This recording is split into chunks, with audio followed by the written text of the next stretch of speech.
a gente pode se aproximar do texto bíblico para fazer questões, perguntas, para refletir, para tentar entender um pouco mais o que acontece no texto. Para isso, nós usamos as nossas perguntas. Essas perguntas não são estáticas, não são únicas, ok? Os irmãos podem aumentar, diminuir essas perguntas, mas, de uma forma geral, é o que a gente usa para esse momento de contemplação do texto e da palavra de Deus. A gente para, medita, lê sem pressa a palavra de Deus. Por quê? Porque quando a gente lê com muita pressa, a gente acaba se detendo em alguma coisa que não é necessariamente o mais significativo, o mais importante do texto. Como nós vimos na semana passada, né? Naquele texto lá de Marcos, capítulo 3, versículo 22, que diz: os escribas que haviam descido de Jerusalém. Essa é a chave para a gente entender o que significa a blasfêmia contra o Espírito Santo. Esses escribas, essas pessoas, elas estavam ali não como desconhecidos da palavra. Eles eram estudiosos das Escrituras, eles eram professores das Escrituras, eles debatiam as Escrituras na sinagoga, no templo, em tantos lugares que eles estavam. Eles ficavam o tempo todo discutindo e conversando sobre isso. E o texto é legal porque ele diz que essas pessoas desceram de Jerusalém. Jerusalém, em relação a aqueles outros locais, ela fica no alto. Então, quem vai para Jerusalém sobe. Quem sai de Jerusalém para outros locais desce. E o texto aqui de Marcos é preciso nisso. Ele diz, versículo 22, os escribas que haviam descido de Jerusalém. E aqui é a chave para a gente entender. A gente não pode discutir a blasfêmia do Espírito, contra o Espírito Santo sem entender que essas pessoas eram consideradas, na perspectiva humana, doutores, conhecedores, professores das Escrituras. E são estas pessoas que chegam naquele lugar, que não era capital, agora é um lugar mais interiorano, né? E eles já chegam ali com desprezo para qualquer manifestação religiosa que estava acontecendo ali. Um profundo desprezo daquelas pessoas. E quando eles veem Jesus explicando a palavra, Jesus curando, Jesus ministrando, eles fazem uma associação. Porque o Beelzebul, né, foi uma brincadeira que os judeus fizeram para ridicularizar o Deus de outro povo. Então, era o Senhor poderoso, e eles colocaram o Senhor das moscas, né, ao invés de Senhor poderoso. E aqui os escribas, sabedores de todas estas coisas, eles dizem que Jesus é o Beelzebul, né? E aquelas pessoas que estavam em volta de Jesus eram as moscas. Vejam o escárnio, a maledicência, não de alguém que desconhece o que está falando, mas de alguém que profundamente conhece do que está falando. E mesmo tendo aquela experiência com a palavra de Deus, aquelas pessoas que desceram de Jerusalém, aquelas pessoas da cidade, os capacitados, os inteligentes, né? Os professores da religião da época, eles fazem uma associação extremamente humilhante. Então, eles olham para as pessoas que estavam ali buscando Jesus e dizem assim, ó, essas pessoas são como mosca em um monte de esterco. Então, um monte de esterco é Jesus e aquilo que ele fala, e as moscas são essas pessoas que estavam ali buscando o apoio, a ajuda em Jesus. Quando eles fazem essa provocação intencional, maliciosa, maldosa, Jesus poderia, né? Se fosse eu ou você, poderia falar: Senhor, queima esse miserento. Mas graças a Deus, né? Ele é assaz benigno. Nós somos voltados aí para a destruição e morte. Jesus é voltado para a edificação e para a vida. Então, ao invés de exterminar aquelas pessoas, Jesus chama, versículo 23, Jesus convoca aquelas pessoas. E aí ele vai explicar para aquelas pessoas que todo reino dividido contra si não pode subsistir, versículo 24. Essa é outra chave para a gente entender a blasfêmia. Todo reino dividido contra si não pode subsistir. Então, a família dividida não subsiste, a igreja dividida não subsiste, um país dividido, 51 contra 49. Esse país não subsiste, irmãos, não tem jeito, é um país dividido. E o reino dividido, não sou eu que estou falando, Jesus falou, o reino que estiver dividido contra si mesmo, não é contra alguém de fora, é o reino dividido contra si, não pode subsistir. Então, o marido, quando levanta guerra contra a esposa, o pai, quando levanta guerra contra o filho, quando levanta guerra contra os pais, o genro e nora, enfim, família. E o que a gente mais enxerga na nossa sociedade é exatamente a família dividida, a família se degladiando. Essa família, essa comunidade, esse povo não pode subsistir. E aí Jesus fala isso claramente, tendo como alvo esses escribas entendidos da cidade que desceram de Jerusalém e foram extremamente preconceituosos e maliciosos ao usar suas palavras em relação a Jesus. E, por fim, Jesus diz no 27, ninguém pode entrar na casa do valente para roubar-lhes os bens sem primeiro amarrar o valente.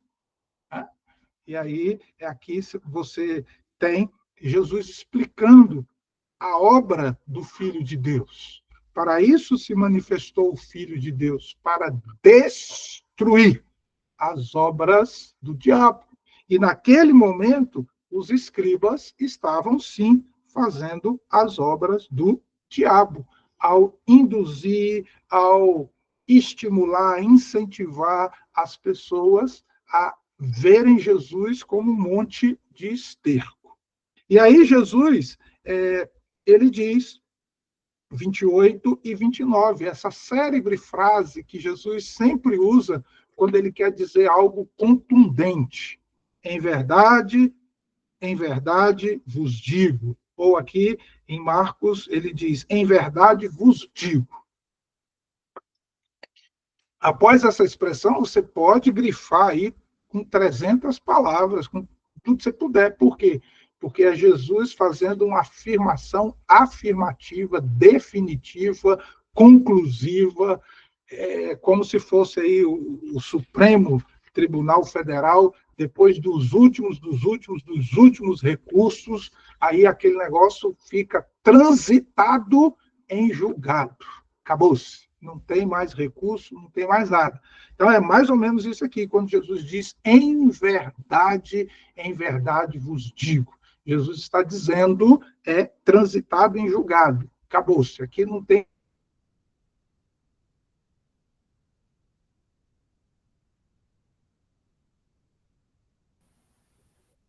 Irmãos, travou o áudio dele aí para vocês?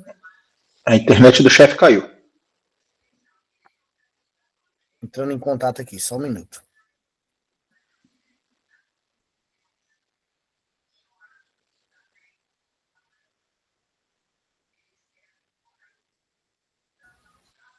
Até aqui tudo tranquilo? Alguém quer comentar alguma coisa que o pastor falou até esse momento?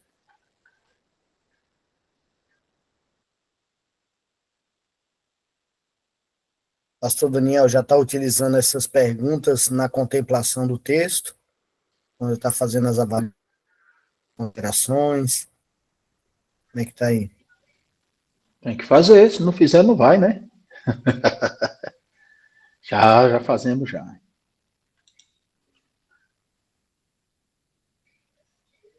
Caiu mesmo. Caiu mesmo. Daqui a pouco Depois ele pode falar, irmã enquanto Marta. está sem áudio aí, enquanto está sem áudio, aqui no, ele deve comentar, aqui no 29, 28, ele fala que tudo será perdoado aos filhos dos homens, os pecados e as blasfêmias que proferirem. Mas no 29, ele já fala, aquele que blasfemar contra o Espírito Santo. Então, se ele blasfemar contra o Espírito Santo e se arrepender, será perdoado ou não? É uma ótima pergunta. Uma outra pergunta é: quem gera o arrependimento no coração do homem? Só o Espírito Santo de Deus pode gerar o arrependimento. Ele é o gerador do arrependimento, né?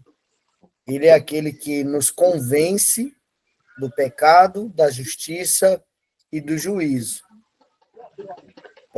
O pastor Elias, quando chegar, ele complementa aí a resposta, mas, na minha opinião, quando alguém blasfema contra o Espírito Santo, ele está renegando aquele que pode o arrependimento.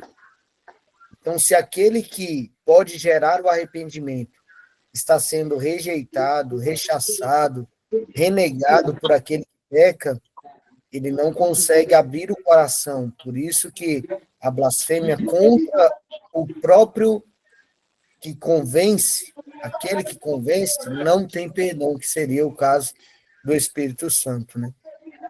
Na verdade, ele zomba do Espírito Santo, né? Então, por ele zombar do Espírito Santo, é isso, pastor, que você está dizendo aí, não há como o próprio Espírito gerar esse convencimento na pessoa do arrependimento. Porque quem gera convicção em nós da necessidade do perdão não somos nós. A senhora concorda? Quem executa o processo do convencimento é o Espírito Santo. Então, se eu blasfemo, se eu zombo, e é isso que o pastor Elias está falando, quando eles olham para Jesus e dizem, olha, você está possuído de Beelzebub. Né? Então, quando eles começam a dizer isso, eles estão zombando. E é disso que Jesus está falando. Ó, vocês que agem dessa forma, é contra a pessoa mais errada que vocês estão blasfemando. Né? A blasfêmia contra o Espírito Santo, para resumir bem assim, na minha visão, os outros pastores podem até me corrigir, é quando eu não atribuo, eu não dou o devido valor daquilo que Deus faz em nosso favor. Né? Vai mais ou menos para essa linha aí. Pastor Aldifas. Pode falar, irmã Geralda. Ela perguntou se tem perdão. Tem sim, enquanto tem vida, porque quantos zombavam, não atribuíam Jesus como filho de Deus, e hoje crê, porque se arrependeram e creram na palavra de Deus. Ele só não pode morrer negando, porque depois que morre, não tem perdão. Enquanto tem vida, né? Ele se arrepender, Jesus perdoa. Porque Jesus ele conhece o intento do coração. Ele sabe se realmente a pessoa se arrependeu ou não. Agora, só não pode morrer com esse pecado aí, porque depois que morre não tem mais jeito. É condenação eterna mesmo. O pastor está explicando, que eu entendi o seguinte: se eu estou cometendo a blasfêmia contra o Espírito Santo, é a mesma coisa de você. Eu chego na sua casa e você me diz, você não vai ficar aqui, vai embora. Como que eu vou ficar se não me quer lá? Então, se quem convence o homem do pecado é o Espírito Santo, foi o que eu entendi. Então, a partir do momento que eu cometi a blasfêmia, eu não aceito o Espírito Santo. Se eu não aceito, então eu não vai me convencer do meu pecado. É como se ele se retirasse de mim. Não é isso? Qual é o versículo? Versículo número. Olha só, o versículo 29 diz assim, ó, mas aquele que blasfema contra o Espírito Santo não tem perdão para sempre, visto que é réu de pecado eterno. Então não tem. O texto já está explicando aí essas perguntas aí que vocês estão fazendo. Isso. O que tem que ver aqui, irmã Geralda, é o seguinte, vamos olhar lá, vamos voltar lá no versículo 22. Então, convocando-os, 22, os escribas que tinham vindo de Jerusalém diziam, ele está possuído de Beelzebu, ele expulsa os demônios pelo poder do maioral dos demônios. A quem eles estão atribuindo aquilo que Jesus estava fazendo? Ao diabo. Isso. Olha a blasfêmia aí contra o Espírito Santo. Porque tudo que Jesus fazia, ele fazia por ação do Espírito Santo. Certeza. Tá? Mas É por isso que o texto aqui, igual o pastor. Isso, é por isso que o texto que o pastor Alessandro agora ele colocou aqui para nós, lá em 29 a gente volta. Mas aquele que blasfemar contra o Espírito Santo nunca terá perdão, visto que é réu de pecado eterno. É uma condição já posta. Né? Agora, eu concordo com a senhora. Quem vai determinar se essa pessoa blasfemou ou não contra o Espírito Santo e como está a situação do coração é o próprio Senhor, né? Com certeza. Não nós. Nós não devemos julgar. Eu não tenho esse poder, pastor Aldir, pastor Alessandro, pastor Djalma. Nós não temos essa condição de fazer essa aferição. Porém, fazer essa atribuição, atribuir ao diabo aquilo que Deus faz. Essa é uma forma, por exemplo, de blasfemar contra o Espírito Santo. Foi isso que os fariseus ali fizeram. Ele expulsa por meio do maioral dos demônios. Só que a Bíblia também diz que Deus não leva em consideração o tempo da ignorância. Então esse texto fica meio aéreo não, aí para. Porque quem falou o que falou para Jesus, ele não era ignorante, né? Os escribas não eram ignorantes. Na realidade, eles eram, né? Não eram, eles conheciam a palavra. Se aplica é outra história. Não, mas eles conheciam antes da graça, né?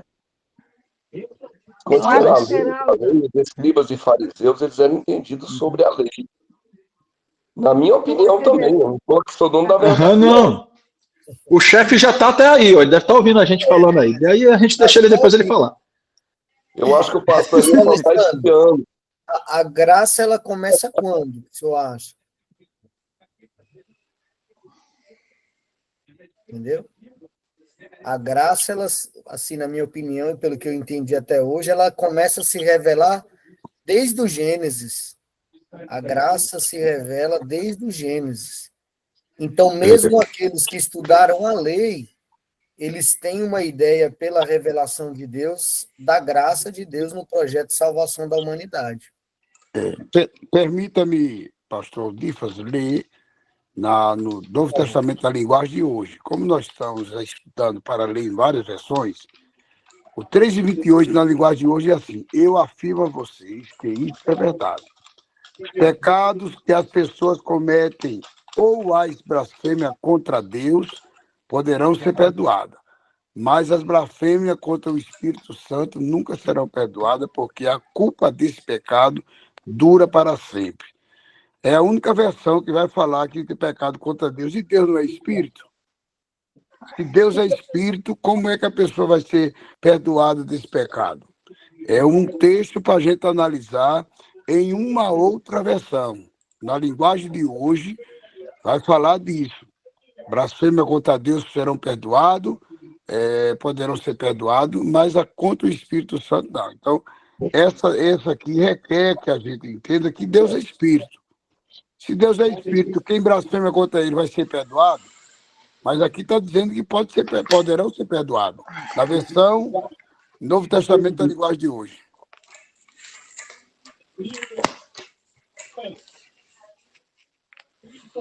Oi, pode falar? Essa é a Carla. Pai do Senhor. Tá me ouvindo? Pode falar, com certeza. Peraí. Oi, voltou? Pai do Senhor. Eita, Ó, o chefe voltou. O profeta voltou. Voltou bem na hora da confusão, viu? Hã? Onde vocês estavam? Chama o VAR. Chama o VAR. O pastor ele vai responder aí a pergunta do pastor, tá na tua mão. Não, deixa a Carla responder primeiro. Carla não vai fugir, não. Carla, pode ficar Estou voando. O que aconteceu? Agora aqui? com o chefe na tela, agora a responsabilidade aumentou. Eu já estava entrando na Nova Jerusalém, já. Diga, Carlinha. Eu pensei, eu entendo assim, ó, essa parte aí da blasfêmia com o Espírito Santo, ela não tem perdão, como a Bíblia fala, deixa claro, que não tem perdão eterno, mas é a pessoa que rejeita o Espírito Santo e ainda pelo contrário, ela atribui os feitos não a Deus, ao Satanás. Eu entendi isso, por isso que eles estavam lá eles estavam fazendo isso, eles estavam dizendo que o próprio Deus ali estava falando pelo Beelzebub. E daí eu penso assim, que isso não tem como a gente julgar. Tipo, a pessoa blasfemou, eu vou falar, isso é blasfema, agora você vai para o inferno, pecado, pecou e já era. Agora, o que a Bíblia diz que é pecado para sempre, já era, não tem perdão, morre. Eu não posso fazer isso, porque a gente não é Deus, é só Deus que vai poder fazer isso. Exatamente, perfeito. Pastor Elias, Só tem um detalhe aí, que os escribas, eles eram conhecedores. só para contextualizar os Aí, Alessandro, ó, dessa aí eu ganhei no VAR. Diga. Vamos ali, irmã Marta, repete sua pergunta aí agora que os calouros tentaram convencê-la do argumento, o chefe está aí na sala. Traz sua pergunta novamente aqui, por favor. Ok, eu perguntei o seguinte, no versículo 28, deixa claro que os pecados, em verdade vos digo que tudo será perdoado aos filhos dos homens, os pecados e as blasfêmias que proferirem. Porém, no 29... O cara está vivo, irmão. Aí ele está vivo. Aí no 28 ele está vivo. Pois é, aí no 29 ele já contradiz. Diz o seguinte... Não, contradiz não, ele morreu. Mas aquele que blasfemar contra o Espírito Santo não tem perdão para sempre, visto que é réu de pecado eterno. Então, como assim? Então, não tem perdão? Não tem contradição. 28 está vivo. Enquanto a pessoa está viva, ela tem a oportunidade de receber perdão. 29 é quando a pessoa morre rejeitando a obra. Eu ganhei, acertei. Enquanto está vivo. 28 está vivo, 29 morreu. Isso. Então, qualquer um de nós precisamos ser fiel até a morte. Qualquer um de nós. Eu construí 15 mil igrejas. Ótimo, sensacional. Mas eu preciso ser fiel até a morte. Como a morte pertence única e exclusivamente a Deus, é um momento de fórum íntimo, a gente não pode, como a Carlinha disse, a gente não pode julgar a pessoa. Não tem como saber, porque a morte pertence a hora ao Senhor. Entende? Então, 28, a pessoa está viva, 29, ela já se foi embora. Ela morreu nessa condição de rejeitar a obra de Deus. Mestre Elias. Pois não. Moisés está com a mão levantada. Como nós estamos estudando e olhando em várias versões, Sim. tem uma única versão que ela traz uma dúvida acerca disso. Diga, Na homem de versão do Novo Testamento da linguagem de hoje é assim: eu afirmo a vocês Deus. Isso. que isso é verdade, os pecados que as pessoas cometem ou as blasfêmias contra Deus poderão ser perdoados, mas A pessoa está as viva. blasfêmias contra o Espírito Santo não serão perdoadas. Então, mas Deus não é Espírito? Não Como é é questão... que nós possamos entender? Não. É o que eu digo. Pergunta errada, a resposta errada, né? Ok. Aqui não é a pergunta em relação a Deus. Aqui a questão é em relação à pessoa. Deus é o mesmo. Mas só que aqui no 28 a galera está viva. Então tem a oportunidade. No 29, a pessoa morre nessa condição. Qual condição? De negar a obra do Espírito. Se alguém morrer nessa condição, é réu de pecado eterno. Esse pecado eterno, ele é pós-morte. Não existe pecado eterno em vida. Pecado eterno, né, como, por exemplo, o Eclesiastes fala isso, né, que o corpo volta ao pó e o espírito volta a Deus. Quando se fala aqui, eternidade... Deus não é Espírito? Não. Entendeu? Isso, eu entendi, pastor. Mas veja, escute, pastor. Aqui a pergunta não é em relação a Deus. O foco não é Deus. Deus Pai, Deus Filho, Deus Espírito Santo. O que Jesus está falando? No Antigo Testamento, mais evidencialmente, agia o Pai. Aqui, Jesus vivo, a evidência está em Jesus. E quando Jesus foi recolhido, a evidência ficou no Espírito Santo. Mas Deus é triuno. A questão aqui não é Deus, a questão aqui é o homem. Então, a pessoa falou bobagem, mas ela está viva. A pessoa está viva. Se a pessoa está viva, há possibilidade de perdão. Por quê? Porque ela está viva.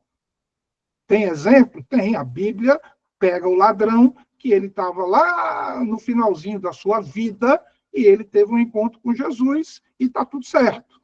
Então, a pessoa está viva. Agora, o que é essa questão de entrar eternidade? Quando que entra a eternidade? A eternidade só entra quando eu morro. Eu estando vivo em carne e osso, carne e sangue não herdam o reino, não herdam a eternidade. Por mais bonito que eu acho que seja a minha carne e o meu sangue, elas vão ficar aqui, porque elas são do pó e do pó voltará. Quando Jesus entra aqui, né, em réu de pecado eterno, quando ele fala de eternidade, o cidadão morreu, já era.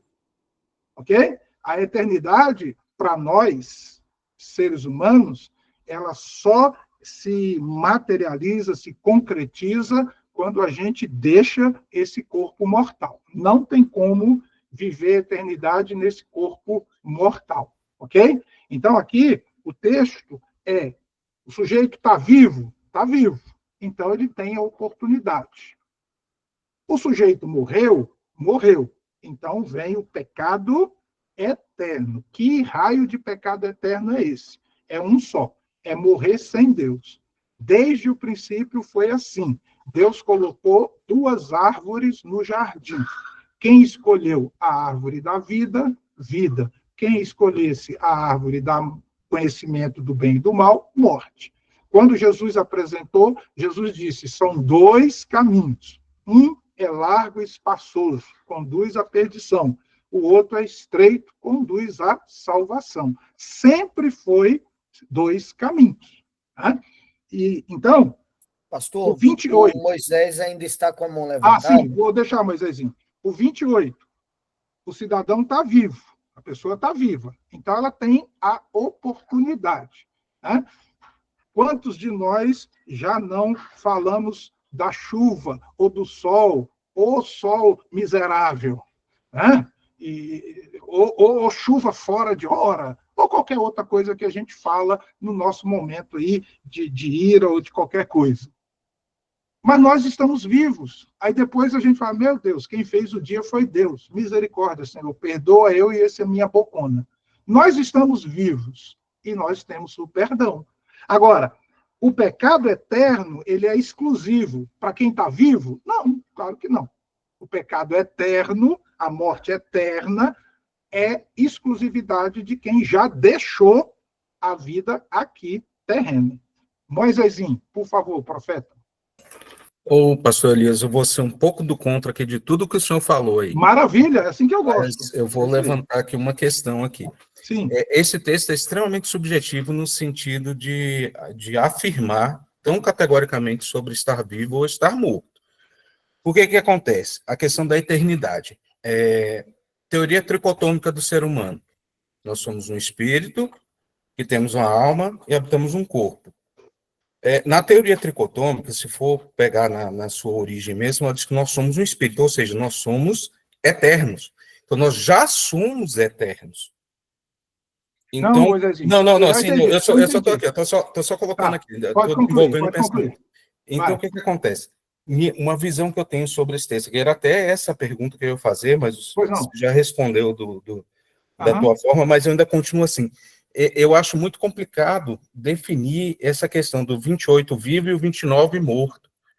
E alimenta, na minha cabeça, pelo menos, algumas teorias malucas que tem em alguns outros lugares aí, que diz que, por exemplo, não existe mais pecado a partir do momento que você se converte, coisas do tipo, né? Então, se a gente está vivo... O que isso tem a ver com o texto? Tem a ver, sim.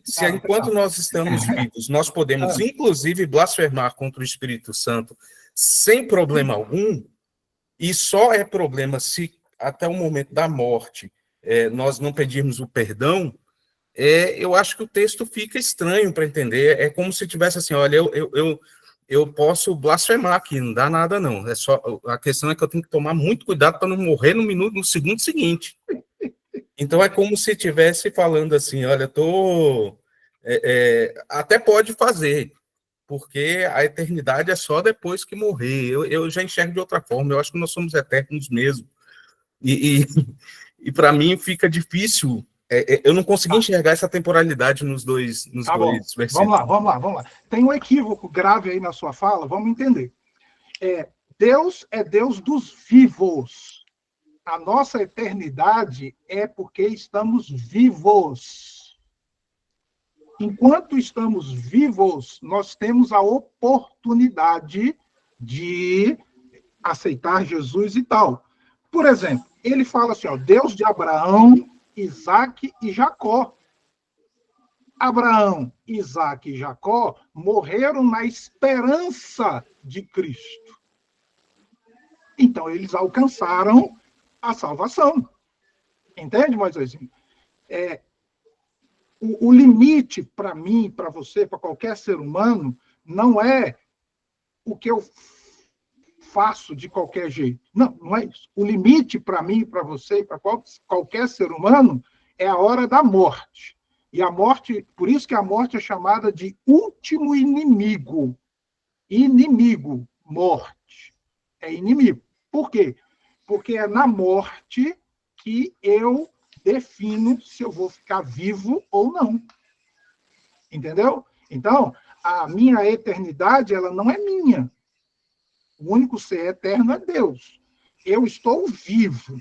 E Deus me deu essa oportunidade de permanecer vivo com Ele. Essa é a vontade de Deus. Qual é a vontade de Deus? É que nenhum dos seus pequeninos se perca. Mas eu, na minha altivez, no meu orgulho, na minha incapacidade de reconhecer os meus limites, eu posso me fechar para as coisas de Deus. E se eu morrer nessa condição de fechar do meu coração para as coisas de Deus, aí vem a palavrinha, é réu. O cara morreu. É réu de pecado eterno. Ok? Essa teoria que você traz, Moisésinho, claro que não é você que traz. Essa teoria que esses caras trazem aí, são pessoas que não têm experiência com Deus, só isso. Ao invés de mudar a sua própria vida, eles querem mudar a palavra de Deus. Então, nossa turma, graças a Deus, é formada por pessoas, como eu falo, que tem duas características principais. Primeira característica é o temor de Deus. Segunda característica é amar a palavra de Deus. Então, quando eu leio um texto da Bíblia, eu não quero mudar esse texto a meu favor. Né? Quando eu leio uma palavra da Bíblia, eu quero mudar minha vida ao favor da palavra de Deus. Ok? Então, ninguém sabe a hora da morte. Somente uma pessoa extremamente orgulhosa, altiva, presunçosa, diria, eu vou aprontar até 11h59, por quê? Porque meia-noite eu vou morrer. Então, de 11h59 até meia-noite, eu tenho 1 minuto de vida que eu posso pedir perdão. Essa é uma frase de uma pessoa extremamente orgulhosa, preconceituosa, que está longe de ter uma experiência de novo nascimento com Deus. Qualquer indivíduo que teve um encontro com Jesus, ele entende a gravidade da cruz. Somente por meio da cruz de Cristo é que eu e você e qualquer indivíduo pode ter acesso ao Pai. Fora disso, é só criação e inteligências aí humanas, né? Infelizmente. Tá bom? Então é nesse sentido que Jesus diz, e sempre que Jesus diz em verdade, é como se fosse, eu não sei se os irmãos ouviram essa parte, quando ele diz em verdade, é como se fosse lá o Supremo Tribunal Federal. Ele diz assim, ó, transitado em julgado. Acabou. Transitado em julgado. É isso que Jesus está falando. Todas as vezes, então, que Jesus usar essa expressão, em verdade vos digo. Né? O que Jesus está dizendo? Ele está dizendo que é algo que já está resolvido. Não tem mais o que fazer. Se o indivíduo morrer sem Deus, não tem jeito, galera. Não adianta eu inventar minhas teorias, inventar minhas ideias, porque é réu de pecado eterno. Não tem saída. Em verdade vos digo. Como que eu escapo disso? Da mesma maneira que qualquer ser humano escapa. Seja ele rico, seja brasileiro, seja judeu, seja americano, seja iraniano, seja lá o que for. Só tem um jeito de escapar. É recebendo o nosso Senhor Jesus como Senhor e Salvador da sua vida. Ok? Então, não há aqui possibilidade de outras interpretações, né? Por quê? Porque essas outras interpretações, elas fogem do temor de Deus e fogem do amor à palavra de Deus. Ok? Muito bom. Pastor Djalma, meu profeta. Isso. É ele?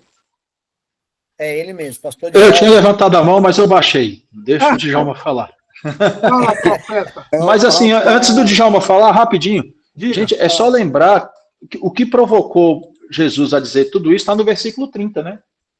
Jesus disse isso porque diziam, ele está possuído de um espírito imundo.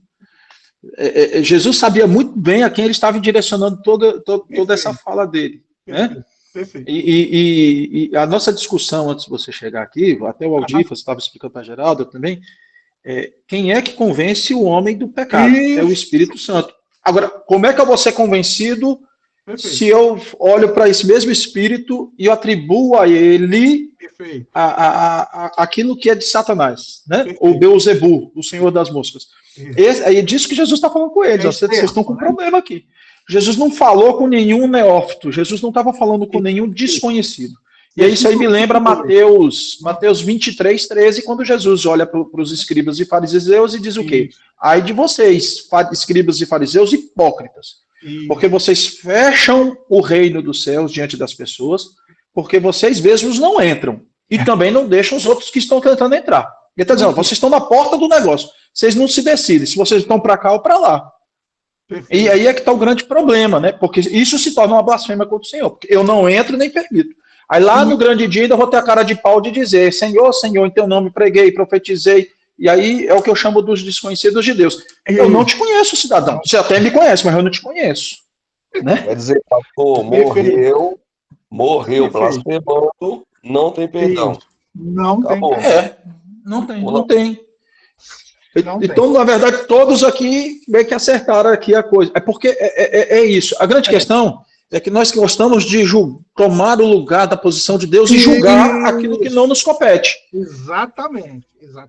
Aí, enquanto a gente fica com esses nossos preconceitos aqui, julgando, fulano lá, vai, esse aqui vai. Pois é. Profeta, Djalma, pode falar.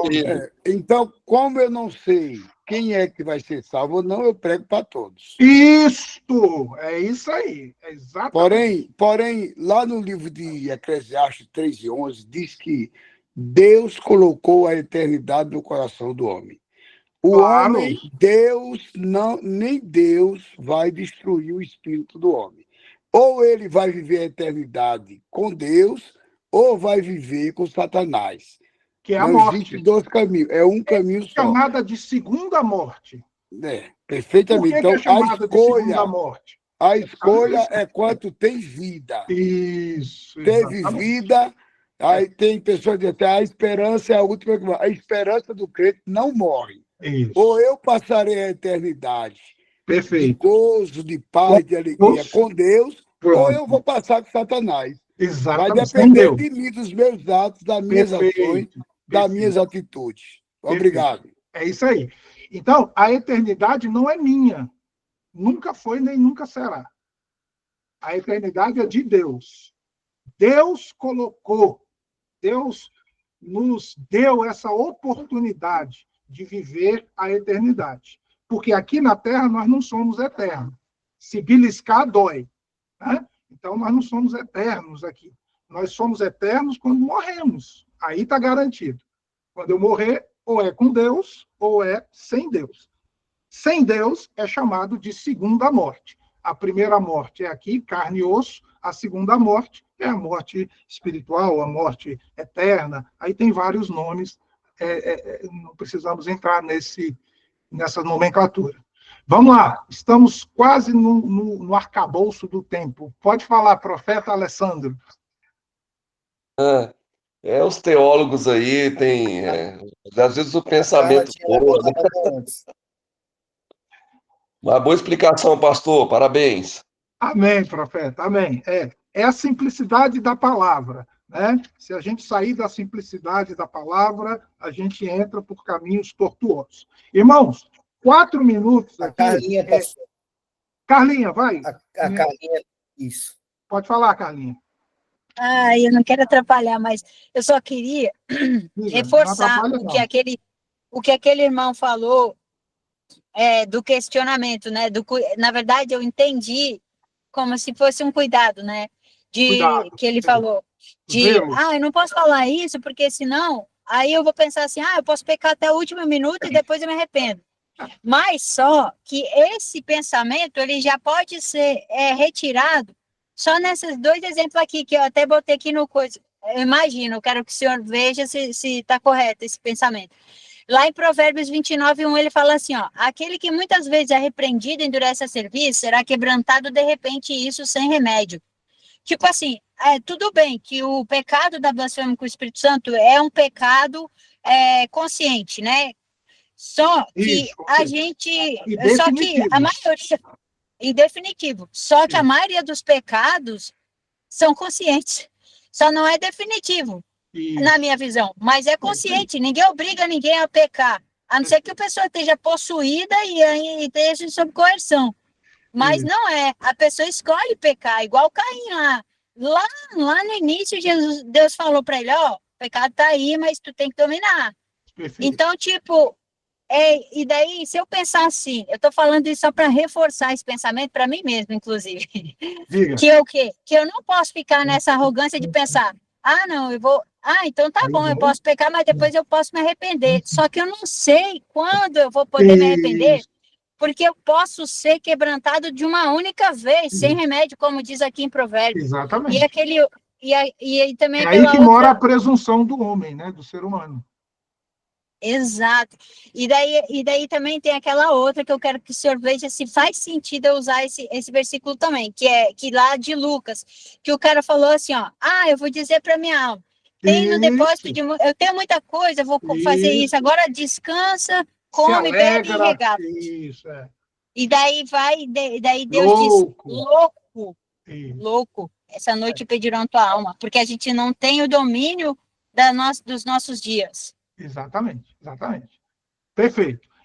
Então faz sentido, né? Faz sentido. Lucas, capítulo 9, irmãos, Marcos coloca a narrativa final aqui da caminhada de Jesus. Jesus está prestes a entrar em Jerusalém. Quando ele entra em Jerusalém, ele só tem uma semana de vida. Então, aqui, Lucas, capítulo 8, 9, 10, é o momento derradeiro com os discípulos. Os discípulos já viveram muitas coisas. E aí, o discípulo amado, o João, olha só, irmãos, final já de carreira de Jesus. Versículo 9, 38. Olha como a Bíblia não esconde a nossa limitação. Nenhum ser humano deve ser idolatrado, adorado. João é um discípulo fantástico. Mas olha o versículo nos capítulos 8, 9 e 10. Como que Marcos mostra a fragilidade de João. Como João era frágil, igual qualquer outro ser humano. No capítulo 10, 35, ele conversa com Jesus e fala assim, Jesus está vivo, Jesus está vivo. E ele fala assim, 10, 37. Permite-nos, Tiago e João, os dois irmãos, permite-nos que na tua glória mataram Jesus. Permita-nos que na tua glória nos assentemos, um à tua direita e o outro à tua esquerda. Então, olha como João ainda não entendeu, olha a fragilidade de João. E aqui no 38, isso fica ainda mais latente. Escuta, 9:38. Disse-lhe João, mestre, vimos um homem que em teu nome expelia demônios, o qual o homem não segue conosco. E nós lhe proibimos. Proibimos por quê? Porque ele não seguia conosco. Final de feira do ministério de Jesus. E João, um dos discípulos que pertencia ao ciclo próximo de Jesus, ainda não entendeu coisa alguma, irmãos, das coisas do reino de Deus. Isso é importante para a gente não idolatrar ser humano. Nenhum ser humano merece ser idolatrado. Olha o que João diz aqui, irmãos. Para fazer a obra de Deus, tem que ralar do jeito que a gente ralou. Tem que ser da nossa patota. Tem que ser do nosso grupo. Porque a obra de Deus só é feita pelo nosso grupo. E João repreende, Jesus repreende João. João não passou na prova, irmãos. O discípulo amado não passou na prova. E é importante quando Marcos coloca isso. Por quê? Porque existem pessoas hoje que idolatram pessoas. Existem líderes que entram na igreja e as pessoas ficam de pé, batendo palma para o líder entrar. Existem pessoas, irmãos, que colocam a liderança como se fosse o próprio Deus. E aqui João ganhou um puxão de orelha. Olha lá. Mais. Lembra do mais? Toda vez que aparecer mais, fica de olho. Por quê? Porque é oposição. Jesus se coloca em oposição a João. Mas Jesus lhe respondeu, não lhe proibás. Jesus desautorizou João. Apesar de João ser quem ele é. Agora eu, no alto do meu orgulho, eu me faço invencível, infalível, tudo que eu falo está certo, eu sou a expressão da perfeição de Deus. Mas quando eu leio a Bíblia aqui, irmãos, olha a clareza que Marcos deixa para nós. João disse, nós proibimos aquele homem, que Jesus diz: não proíbam aquele homem. Jesus reprova a atitude de João. Lá no capítulo 10, se o irmão for ler, do 35, quando João faz o pedido para sentar um na direita, outro na esquerda, com Jesus vivo, Jesus reprova de novo João. E quando Jesus vira para os seus discípulos, lá no Getsêmani, e ele diz que todos iriam correr, todos iriam fugir, Jesus reprova de novo João, Pedro, Tiago.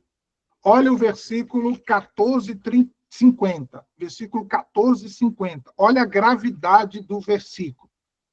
Então, deixando-o, todos fugiram. Todos fugiram. Quem são esses todos? Pedro, Tiago, João, os colunas. Nenhum ser humano pode ser endeusado. Por quê? Porque nós somos falhos, irmãos. Nós temos um monte de coisas boas. Se a gente for pegar o apóstolo João e falar o que ele tem de bom, um curso não vai ser possível. Vamos ter que fazer vários cursos. Mas apesar do apóstolo João ter todas essas qualidades extraordinárias, ele não era infalível. Ele era um ser humano semelhante às mesmas fraquezas que cada um de nós. E ele, João, precisava, assim como eu também preciso, do amor de Deus revelado em Cristo Jesus. Jesus diz: não lhe proibais, reprovando diretamente a atitude do apóstolo João e do grupo que ele estava representando. Olha o que Jesus diz, irmãos: porque ninguém há que faça milagre em meu nome. E aqui está a chave da Bíblia para mim e para você. Nem todo milagre que acontece vem da parte de Deus, irmão. Nós não podemos ser meninos no nosso entendimento. Jesus diz assim, ó, porque não há ninguém que faça milagre em meu nome e logo a seguir possa falar mal de mim. Pois quem não é contra nós é por nós. Esse texto está 100% casado com o que Jesus disse. Todo reino dividido contra si mesmo não pode subsistir. Infelizmente, hoje, as pessoas estão ganhando valor quando acontece um milagre, quando acontece alguma coisa especial, ganhando um valor humano, como se ela se tornasse uma pessoa melhor, uma pessoa mais importante. Aqui Jesus derruba definitivamente qualquer possibilidade de um ser humano ser entronizado. Por quê? Porque ele reprova a atitude do discípulo amado, João. Pedro, tudo bem, era nervoso. Tiago, nervoso. João, discípulo amado. Aqui, João, reprovado por Jesus. O único que nós podemos adorar, o único que nós podemos nos encurvar é o nosso Deus. Não terás outros deuses diante de mim. Esse é o desafio que eu tenho que enfrentar todos os dias. Todos os dias eu sou tentado a agir da maneira que João agiu. Eu determino a maneira de Deus agir. Como é que Deus age? Eu descobri como é que Deus age. E Deus não pode agir fora daquilo que eu escrevi aqui no meu livro. É o contrário. Deus estabeleceu o meu agir. E eu não posso agir fora daquilo que Deus estabeleceu. Aí sim, eu vou para o céu. Mas na hora que eu entendo, na hora que eu acho que eu consegui estabelecer o modo que Deus age. Deus age de 5 maneiras. Eu já consegui, já sei. Não existe uma 6ª maneira. Eu estou fora do reino, eu estou fora de Deus, eu estou fora de tudo que se possa imaginar em termos de reino de Deus. Quanta altivez, quanto orgulho no nosso coração. E aqui, irmãos, finalizando que o nosso tempo estourou, mas no 14, está escrito assim, ó, 14:48. Oh, desculpa, 14:50. Diz, então todos fugiram. Quem ficou? Ficou Cirineu. Quem é Cirineu? Cirineu era um homem que estava passando ali naquele momento. E eles pegaram Cirineu. E Marcos, irmãos, é extraordinário. Por quê? Porque ele mostra para nós quem é Cirineu. Quando Cirineu é chamado, versículo 15, 21. Olha que Marcos fantástico. Ele diz assim, ó, e obrigaram Cirineu. Por quê? Porque não tinha Pedro, não tinha Tiago, não tinha João, não tinha nenhum daqueles ali. Então, eles obrigaram Cirineu, que estava passando, vindo do campo. E esse Cirineu é pai de Alexandre e de Rufo. Guarda esse nome aí. Rufo. Vai comigo lá em Romanos, capítulo 16, e nós vamos entender quem é esse Rufo. Romanos, capítulo 16. Agora o apóstolo Paulo está falando.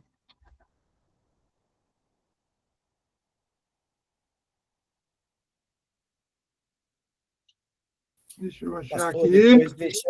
depois dá uma oportunidade para a Carlinha, tá? Para a Carlinha? Tá, Sim. só um segundo. 16... Eita, peraí, irmãos. Fugiu aqui do meu zóio.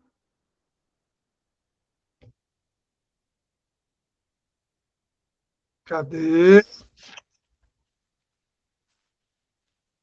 13. 13. Achou? Não. Peraí. É onde fala Rufo. Achou Rufo? É, no 13. Versículo 13. Ah, claro, eu estou em Coríntios. Aí fica difícil. Eu sabia que era 16, mas... Falei, uai, sumiu o versículo? Claro que sumiu. Olha, Paulo, irmãos, Romanos, capítulo 16, 13. Não vai para 1 Coríntios igual eu, não. Romanos... eleito do Senhor.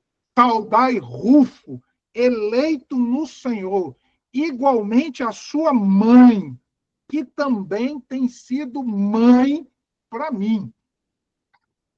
Esse Cirineu, ele foi obrigado, mas ele foi impactado.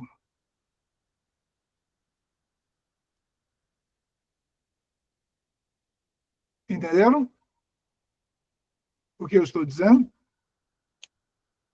E quando ele chegou em casa, a sua família foi impactada. É isso que se chama evangelho. Quando nós somos impactados pela palavra de Deus, as pessoas que estão próximas a nós são impactadas por essa palavra. E aí, Romanos 16, 13 diz, saudai Rufo, eleito no Senhor.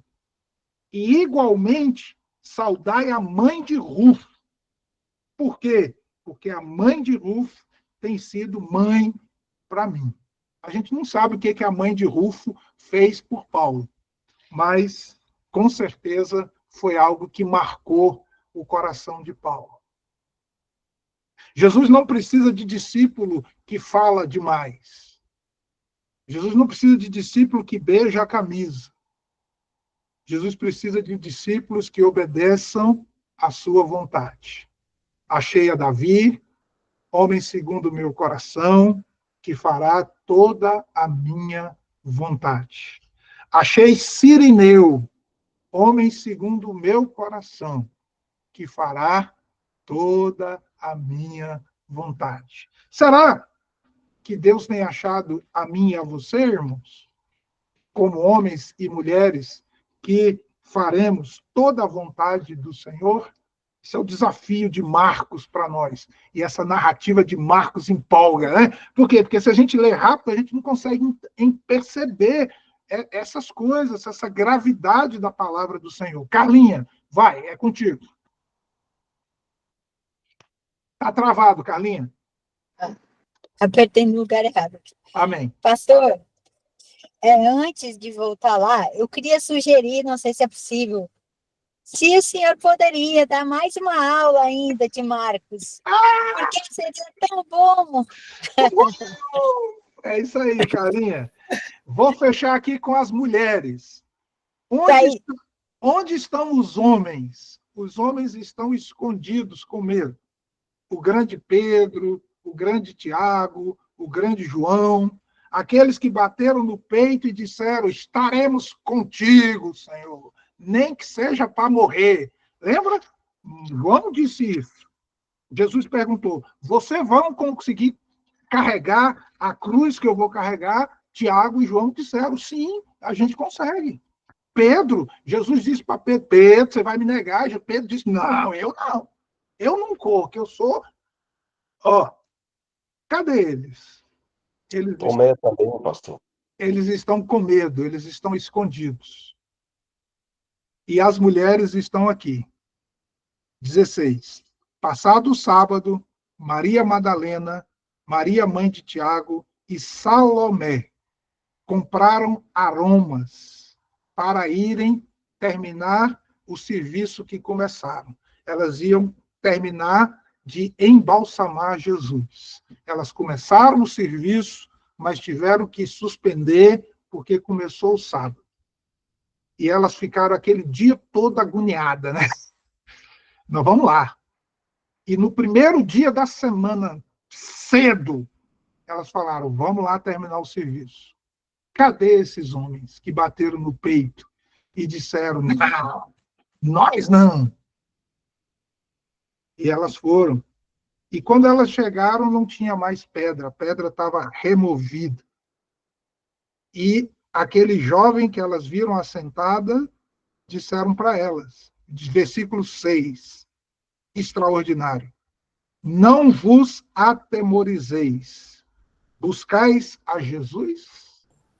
Cadê os homens buscando Jesus? As mulheres foram. E aquele jovem que estava sentado diz: buscais a Jesus, o Nazareno, que foi crucificado? Ele ressuscitou. Tragada foi a morte pela vida. Se Jesus não ressuscitasse, vã seria a nossa fé. Olha, irmão, a gravidade da palavra do Senhor que Marcos coloca para nós. Ele não está aqui. Vede o lugar que vocês colocaram. Mas ide dizer a Pedro, que bateu no peito e disse: eu sou o cara. Vai lá dizer a Pedro que nem tudo está perdido, que há esperança para ele. Quando ele largar o orgulho, quando ele largar a altivez, ele vai entender o que significa servir ao Senhor com alegria. Esse é o desafio para mim. Largar o meu orgulho, largar a minha altivez e aprender o que significa servir ao Senhor com alegria. E Marcos termina no versículo 8. E elas saíram, fugiram do sepulcro, porque estavam possuídas de temor e assombro, e de medo. Nada disseram a ninguém. Mas mesmo sem falar nada, todo mundo ficou sabendo. Ninguém detém. É obra santa. Aquele que começou a boa obra em nossas vidas. Ele, o Senhor, com a sua própria força, com o seu próprio mover do seu próprio espírito, há de completar essa obra até o dia de Cristo. Elas foram tomadas de medo, mas a obra não foi tomada. Avante, irmãos! O Senhor é conosco. E assim o nosso irmão Marcos termina esse versículo 8, nesse suspense, né? Eu fico pensando aqui nas pessoas que estavam lendo, falando, e agora, quem vai terminar o livro? Aí ele mostra assim, o dedão e fala assim, você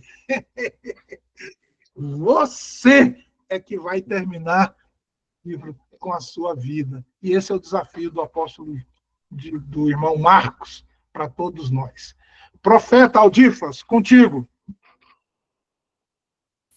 Chegou até a gata aqui. Sensacional, hein? Sensacional. Hoje foi uma bênção, que maravilha, como é bom, hein? A palavra do e Senhor. É bom a gente ter esse gostinho mesmo de como bom seria se tivéssemos mais uns 2 encontros aí, né? Glória a Deus. Meus irmãos, estamos terminando nosso momento, e aí o grupo ainda está aberto. A gente está organizando todas as aulas, né, deixando elas arquivadas ali, as aulas em vídeo. Nessa próxima semana, nós estaremos liberando as aulas para elas serem reassistidas, tá bom? Ela não vai ficar muito tempo disponível, então é importante que assim que estiver disponível, você corra lá, assista às aulas, releia, veja novamente os conteúdos, só para fixar aí o conhecimento. O nosso questionário está liberado no grupo agora, já está recebendo as respostas. Você que está aí de dupla, né, no caso aí do pastor Djalma, a pastora Nalva, pode responder mais de uma vez, colocando ali o nome direitinho, e aí a gente, né, nome e e-mail, e nessa semana também estaremos entregando o certificado de vocês. Peço aos irmãos que permaneçam no grupo, tá? No grupo de alunos que nós fizemos, porque neste grupo será avisado sobre os próximos cursos, nossos próximos encontros, vamos discutir temas, buscar ali um tema mais que aguce mais aí a necessidade, a curiosidade de todo mundo, e a gente vai conversando ali. O próximo curso sai agora no 2º semestre. Então, você que participou deste curso também, convide seus irmãos, convide a igreja, convide o pessoal, chama todo mundo, porque deu para ver que a ideia aqui é irmos construindo o conhecimento de forma gradativa, participativa, todo mundo junto. Amém? Mais uma vez agradecer ao pastor Elias, que tão gentilmente atendeu aí a esse desafio de nos ensinar, né, e preparou um conteúdo tão maravilhoso. Os conteúdos estão ficando disponíveis para os irmãos também no grupo, as apostilas, as apresentações, está tudo lá. Você pode utilizar, né, já temos aí relatos de pastores, irmãos que estão aqui no curso, que já estão desenvolvendo o estudo indutivo nas suas igrejas. Então, isso é muito bom. É isso que nós queremos mesmo, que não fique aqui nessa sala, mas que esse conhecimento se expanda e consiga alcançar aí os seus irmãos, a sua igreja. 3 minutinhos para as considerações finais dos alunos. Moisés, primeiro. Na verdade, eu queria fazer um pedido, Aldifas. Se possível, por exemplo, minha mãe hoje não está aqui, mas ela precisa de tudo na mão, né? E ela começou a fazer, mas, por exemplo, aquelas perguntas, como está em PDF, como está no PowerPoint, é ruim para imprimir. Será que tinha como mandar só aquelas perguntas em formato PDF para a gente imprimir? Ajudaria muito, mas muito mesmo. Inclusive, já falando, eu fiz uma viagem essa semana aí, uma pessoa, até testemunhando aqui já do curso, tá? Uma pessoa incrédula, né, difícil, inclusive, né, nós comentando com ele sobre esse curso que estavam fazendo aqui, ele falou, Moisés, que interessante, será que tinha como você, então, a partir disso daí, me ensinar a ler a Bíblia? É uma forma de levar já até para a pessoa, então, vamos aproveitar aí. Muito bom. Eu tenho já 11 perguntas que foi feita, inclusive o último, a número 11, Se você quiser, eu mando para você, que eu estou aplicando na igreja, já que todo mundo pode entrar, se quiser. Eu vou enviar para você. Benção. Manda no grupo, pastor. Manda no grupo, isso. Muito obrigado, pastor. Vai ajudar muito. Benção. Eu vou mandar aqui já para o pastor Difas também. Benção. Muito bom. A nossa irmã das Américas aí, Deus abençoe, viu, pastor? Nosso curso atravessou as fronteiras do nosso Brasil e é uma alegria a gente, com essa possibilidade, né, da tecnologia, alcançar outras pessoas em outros lugares. E uma coisa, irmãos, que eu gostaria muito de destacar para vocês, tá? Esse curso que nós estamos oferecendo e os outros cursos que vão surgir, a ideia desses cursos é que não seja simplesmente para o nicho aqui cristão, teológico, né, batista e tudo, mas que se expanda. Então, se você tem um irmão que está em outra igreja, que denominação diferente, não tem problema, pode convidar para participar. Nós estamos aqui com o coração aberto para acolher a todos e a gente conversar, construindo o conhecimento aqui de forma muito tranquila, para a gente, todo mundo, conseguir caminhar em paz, tá bom? Deus abençoe. Opa, Marta. Eu sou da presbiteriana. Eu sou da presbiteriana. Olha aí! Tá vendo que maravilha? Que bênção. Glória a Deus, que bênção. Um abraço batista no seu coração, minha irmã. Amém. Tamo junto, viu? Foi uma honra tê-la aqui conosco. E fica no grupo lá que você vai participar dos próximos. E aí divulga para o resto da galera aí, que vai ser uma bênção. Eu gostei e de vez em quando eu levo a palavra e me ajudou muito aqui esses questionamentos. Como eu te falei no início, que eu já imprimi tudo, vou imprimir também essa última aí, entendeu? Foi de grande valia participar. Eu gostei e me senti bem enriquecida com o que o pastor aí, que o grupo também colocou aí nesse curso. Eu amei, tá? Amém. Que venham outros. Aí viu aí, Aldifas, ela imprimiu. Então, manda em PDF para a gente sem as figuras, só os textos, para facilitar. Pastor, Tá ótimo. Eu quero também agradecer por vocês dar a oportunidade para a gente participar. Para mim também foi muito bom. Eu não sou de falar, não, mas eu escuto bastante. E para mim foi de bastante proveito. E também eu não tenho assim, o curso que vocês têm, né? Nem para fazer as perguntas assim, da forma que vocês fazem, mas eu aprendi muito. E principalmente as entrelinhas que a gente tem que ver na Bíblia, aquilo que, não vou dizer escondido, né? Mas que é como o pastor falou, olhar como se olha com uma lupa, para descobrir o que está ali, para entender realmente o que o texto quer falar com a gente. Isso deixou muito assim gravado em mim, porque eu leio a Bíblia e isso me ajudou muito. Muito obrigada, viu? Eu quero continuar participando. Amém. Que bênção. Carlinha. Eu também quero agradecer muito, pastor. Eu estava muito esperando por isso, na verdade. Há muitos anos eu esperava por isso. E eu tenho certeza que Deus entregou muita informação importante do reino. O Senhor teve muito estudo, tem muito para compartilhar conosco. E eu sei que isso está no coração de Deus.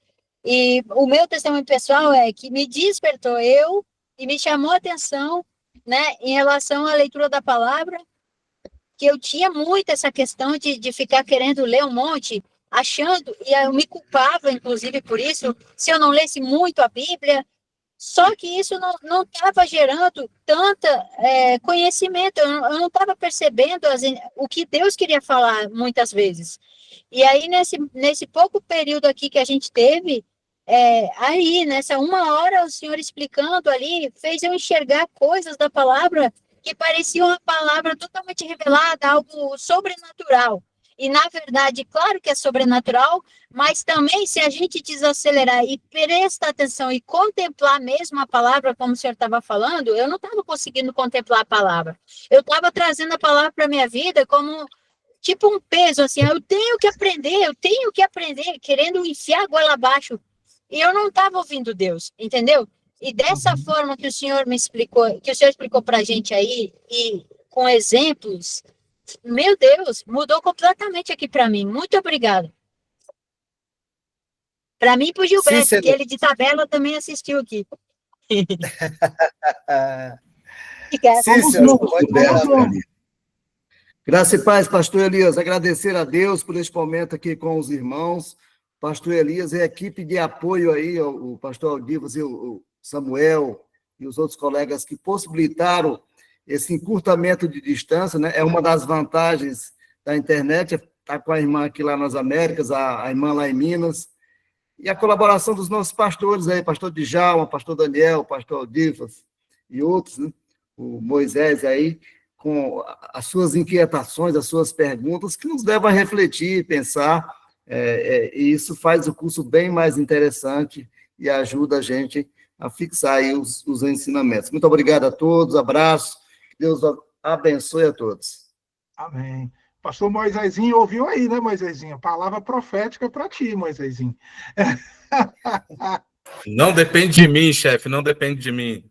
Amém. É isso aí. Entendeu aí, né, Daniel? Nem de mim, depende do Espírito Santo. Exatamente, aí, ó. Não me impute aquilo que não é meu. Qualquer coisa eu te resolvo, Aldivas. Já te falo aí. O Elias também a gente avisou. Indica o homem. Indica o homem. Vamos orar. Pastor Elias, vou só aproveitar aí mais uma vez do senhor. Amém. Só orar por nós aí, Opa. abençoando nossas vidas, e assim nós concluímos nossa aula. Eu abri o grupo lá, tá, irmãos? De hoje para amanhã, ele vai ficar aberto lá para enviar mensagens, tá, contribuições, e aí, depois disso, a gente para, só para não ficar aquele grupo do bom dia, boa tarde, boa noite, aí são exatamente. mensagens realmente relevantes. Amém. Eu gostaria de agradecer ao pastor Elias. Muito obrigada. Desculpa interromper, pastor. Não. Eu esqueci de levantar a mãozinha aqui, que eu não achei onde era. Sim. Gostaria de agradecer a todos vocês pelo curso. Muito obrigada, gostei muito e quero participar dos próximos. Muito obrigada. Amém, irmã Adriana. Que bênção. Pai Celestial, nós te louvamos pela tua bondade. Que privilégio, Senhor Deus, reunir pessoas interessadas na tua palavra, pessoas que cultivam o temor a ti, Senhor Deus, pessoas que amam a tua palavra, e quando a gente se reúne para ler, para estudar, quantas bênçãos recebemos de ti. Cada um de nós, Senhor Deus, foi profundamente tocado pela tua palavra. E nós queremos que essa palavra em nós, Senhor Deus, tenha caído na boa terra, e que assim produza fruto a 30, a 60 e a 100 por um. Que a nossa altivez, o nosso orgulho, que a nossa presunção caia por terra, em nome de Jesus. E possamos, Senhor Deus, a cada dia, aprender a servir a Ti com alegria. Que seja assim, Senhor Deus, sobre as nossas vidas, em nome de Jesus. Amém. Amém, povo de Deus. Amém, muito obrigado, foi um prazer estar convosco. Bênção demais. Valeu, galera. Cadê o lanche? Cadê o lanche? Olha, eu vou chegar aí na casa dos irmãos, hein? O Aldivas disse que reunião de crente não pode ter lanche mais, não. Ele falou isso lá na igreja. Água mineral, só. Água eu tenho também, ó. A água tá aqui. Pode ter um lanche, a interpretação foi equivocada. Aí, Gilberto. Olha que eu tenho a filmagem, Aldivas. Eu tenho a filmagem, hein? Valeu, Gilberto. Até mais, pastor. Pastor, só vale uma semana de intervalo, hein? Depois já tem que começar de novo. É isso aí, Carlinha.